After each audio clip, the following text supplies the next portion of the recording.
Ju njohim me edicionin informativ të lajmeve. Kjo është Radio 7. Dështoi dhe përpjekja e 8 për konstituimin e Kuvendit Kosovës, e propozuar e lëvizjesve vendosje për kryetaren e Kuvendit Albulena Axhiu. Herën e 6 mori 54 vota, nga të paktën 61 votat e nevojshme për të zgjedhur. Kundër votuan 41 deputet, ndërsa 3 abstenuan. Vetëvendosja deri më sot nuk ka hequr dorë nga kandidimi i Axhiut për krye parlamentare. Seanca konstituive pritet të vazhdojë më 1 maj në orën 10, bëri të ditur kryesuesi i saj Avni Dehari.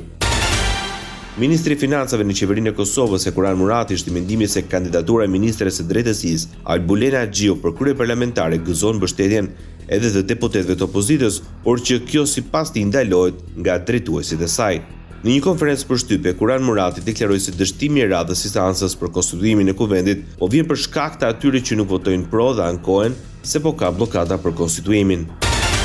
Në përfundim të dështimit të radhës për konstituimin e Kuvendit Kosovës, kryetari i Partisë Demokratike Memri Krasniqi tha se demokracia funksionon me shumicë dhe jo me imponim.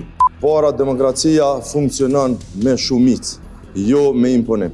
E dyta, institucionet janë të popullit, nuk janë të asnjë partije politike të veçantë. Dhe e treta, duhet ta kuptojnë gjithë që koha e sundimit një partijak dhe hemonizmit ka përfunduar. Kryetari i Aleancës për Ardhmërinë e Kosovës, Ramush Haradinaj, tha se vetëvendosja do duhet të propozojë një kandidaturë unifikuese për kryetar të Kuvendit. Pas dështimit të vazhdimit të 8 të seancës konstituive, Ramush Haradinaj i bëri dhe një thirrje vetëvendosjes të mbajë përgjegjësinë për zhbllokimin e punimeve të Kuvendit.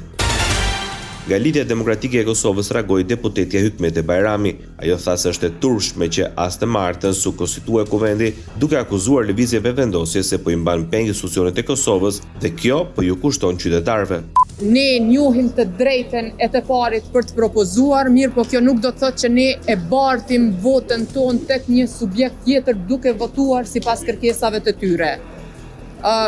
Pengmarrja e institucioneve nga ana e lëvizjes vetëvendosje është duke u kushtuar qytetarëve të Republikës së Kosovës, ata po përballen me probleme të ndryshme dhe askush ato nuk po i adreson. Andaj përgjegjësia duhet të kërkohet pikërisht prej tyre.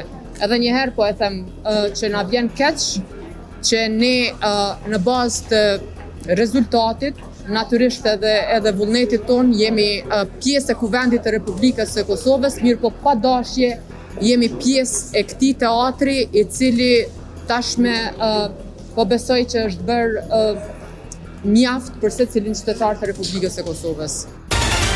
Kryetari i nismës Fatmir Limaj nuk e përjashton mundësinë e zgjedhjeve të reja, shkak sipas tij është bërë situata e krijuar me blokadën për konstituimin e Kuvendit Kosovës dhe më pas formimin e qeverisë. Nëse nuk ka kapacitet dhe pjekuri, nuk ka hapësirë për një zgjidhje, atëherë zgjidhjet tjetër janë zgjedhjet e reja, por duhet dikush të mbajë përgjegjësi, tha Limaj pas vazhdimit të 8 të seancës konstituive të Kuvendit.